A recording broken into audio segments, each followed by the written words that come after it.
Welcome into this edition of the Red Sox Rundown. I am your host, Jack, again live from my hotel room in Boston. Actually going to be at Fenway later tonight. Very excited about that. But we're going to talk about Alex Bregman news, all the news, injury news, extension news, everything. He spoke to the media yesterday and had some really interesting quotes. So I'm going to start with this. If you want Alex Bregman back in this lineup as soon as possible, all you got to do, like today's video.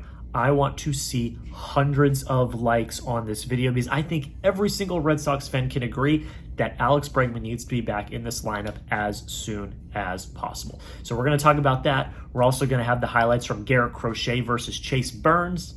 But let's get in first to the Alex Bregman injury news. So Alex Cora and Bregman both spoke to the media. Alex Cora talked last week about how this week they were going to evaluate further where he was at in his process of injury rehab, and then he believed they would have a better timetable to when he would return. Well, in the last few days, he's gotten another ultrasound. He's done the tests he's needed to do, and we got some really great news from Alex Cora and Alex Bregman. Here's what Alex Cora had to say. He said, the way he's talking about it, he's close to being 100%, and that is all you can ask for. The one thing I want to avoid, and I do think that they are treating this the right way, because the one thing I want to avoid is bringing him back too early to where he's not 100%, and then inevitably he gets injured again. I don't think they're going at it that way. I legitimately believe that Bregman actually is feeling better. And he spoke about it. He spoke about it yesterday. He talked about his injury. He said, I feel really good. Today was the best I've felt during the rehab process, the fastest I've ran and resumed full baseball activity. This is a lot of weeks ahead of what we predicted. Which again, we've kind of talked about this over the past few weeks, that he has alluded to and spoken about how the rehab process this time around, compared to his time with the Astros, has gone a lot quicker, a lot smoother than it did that first time. And for him to be resuming full baseball activities, for him to be running fully and everything, and for him to be feeling good, I think we're a lot closer than a lot of people might have expected us to be. A little bit more from Bregman about the injury. He said, I got another ultrasound yesterday, and that corroborated that. It showed that it's healed exceptionally well. So not only is it how he feels, but he's got the ultrasound, the medical backing, the testing behind it, that he is healing up quicker than he did the first time around. And if you can get him back sooner rather than later, that's a really good news. One more quote, and then I'll give my final thoughts on this, talking about whether or not he's going to do a rehab assignment or whether or not he's going to just rejoin the team, because there were rumors probably about a month ago that he may skip a rehab assignment altogether. He said, I'm not sure just yet, honestly, if it's going to entail going to rehab or if it's going to kind of be simulating the volume here and getting back to playing in big league games right away. So they don't have a full plan yet. I think the testing was probably done over the last 2 days. And now over the next few days, they are probably going to make some sort of plan of, okay, do you need a rehab start? Do you just need to do simulated ball? Like, what is it going to take for you to get back to the big league level? And I think we could get him back soon. Someone asked about whether or not he would be back before the All-Star break. He said maybe, but I don't. He said he didn't want to promise anything. So I do think the All-Star break is still that marker of whether or not, maybe he's back right before it or whether he comes back right after it. I think that's kind of the marker that everyone's looking at, is the All-Star break. He did not just talk about his injury, though.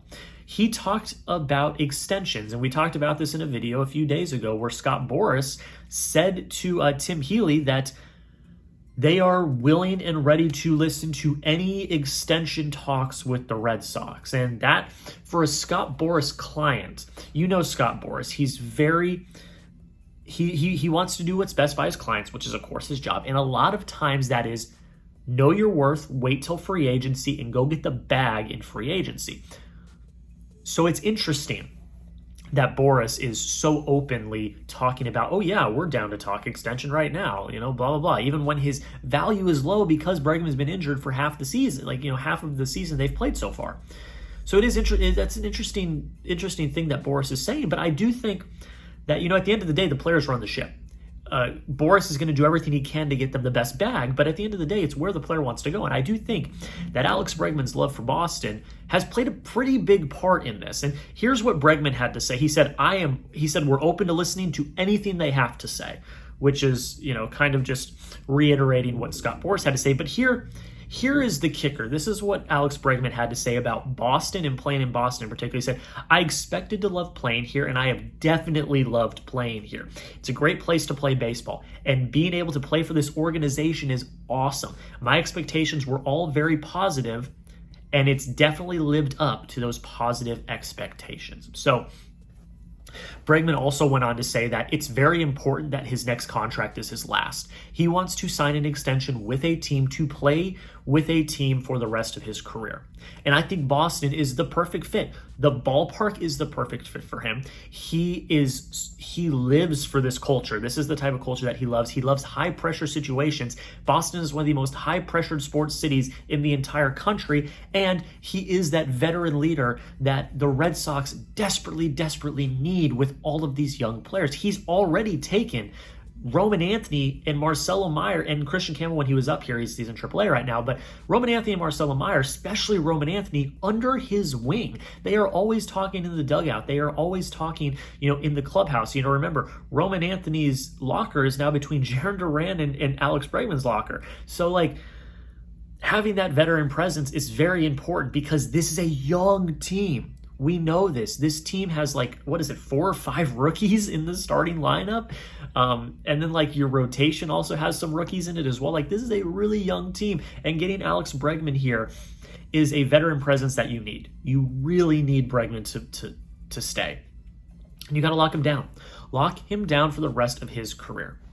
I think he is going to want to get paid, yes, but I do think he might take a little bit of a team-friendly discount because he loves Boston so much. He chose Boston this offseason for a shorter deal, yes, higher AAV, and yes, opt-outs. I understand that. But he was going to get a bag from Detroit. But he chose Boston. And I think that is a very big deal in this. I think he legitimately loves playing for the Red Sox. I think he legitimately loves the city of Boston.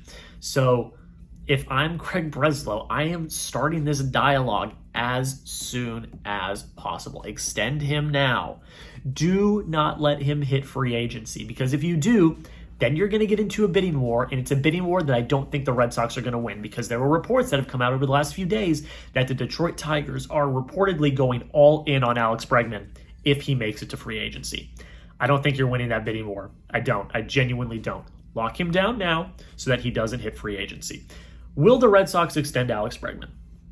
It's very simple. Go down below in the comments and let me know. Type E if you think they will extend him, or type F if you think he will become a free agent.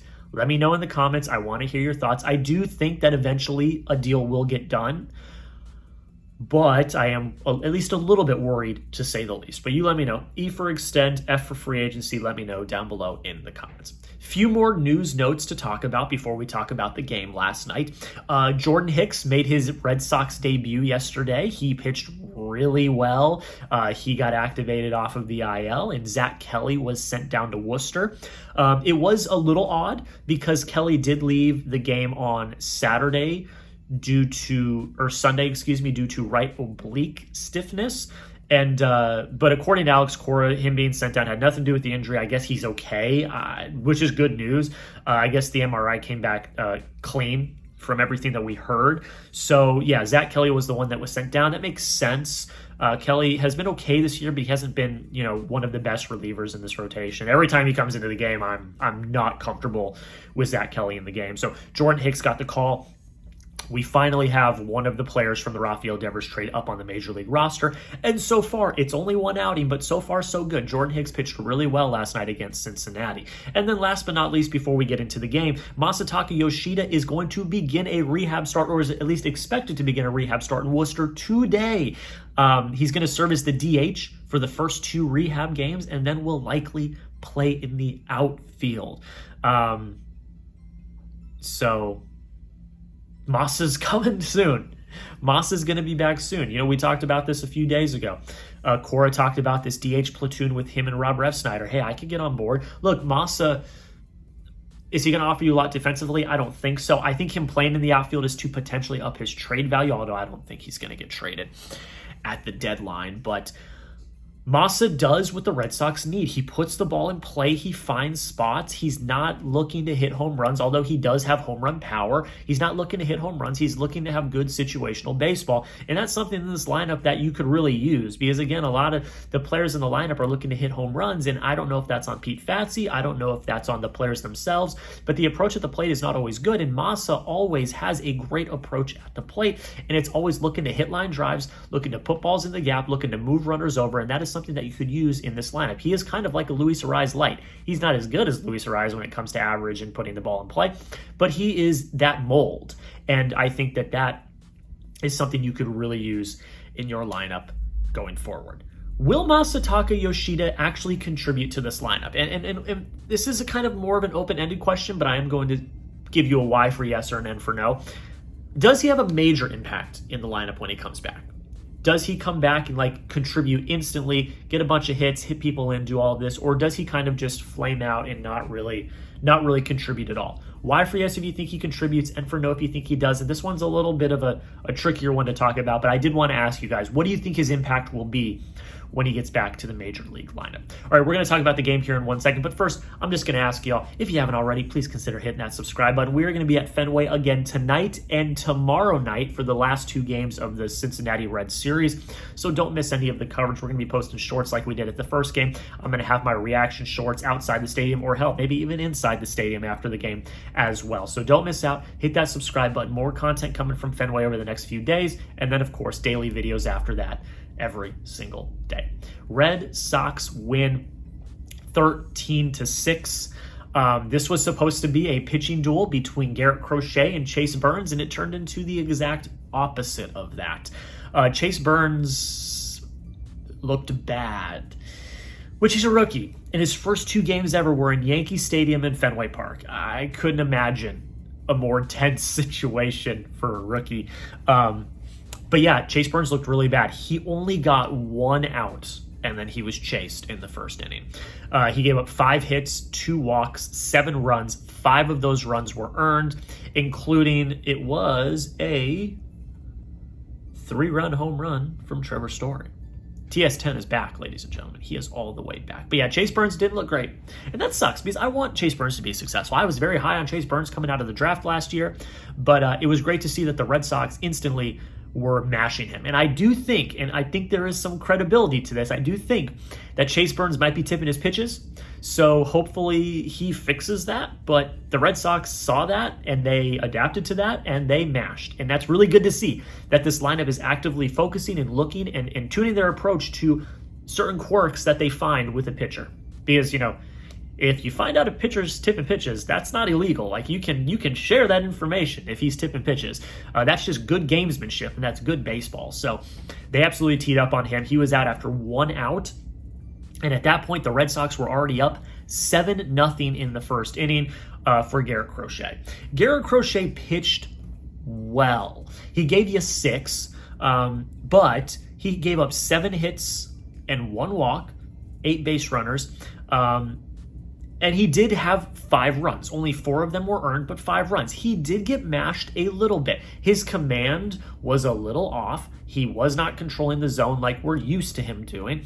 But for once, he got run support. So he was able to, make a few mistakes and not have to be the perfect pitcher that he was. Now, of course, after Tarek Skubal had his incredible outing on Sunday, you want Garrett Crochet to come out and match that. But at the same time, he still struck out 9. He gave you 6. He gave you the length that you needed. And with that, with that run lead, it was enough. It was enough to get it done. You would like to keep the runs down, of course, but he did enough to keep the game close and keep the Red Sox with the lead. You had Greg Weissert come in, give you an inning of work. Jordan Hicks came in and gave you a perfect inning. And then Alcala closed it out. He did give up a run in the 9th, but not enough to give the Reds any life whatsoever. So the pitching, Crochet struggled a little bit, struggled with his command, but overall they looked really, really good. But it's the offense.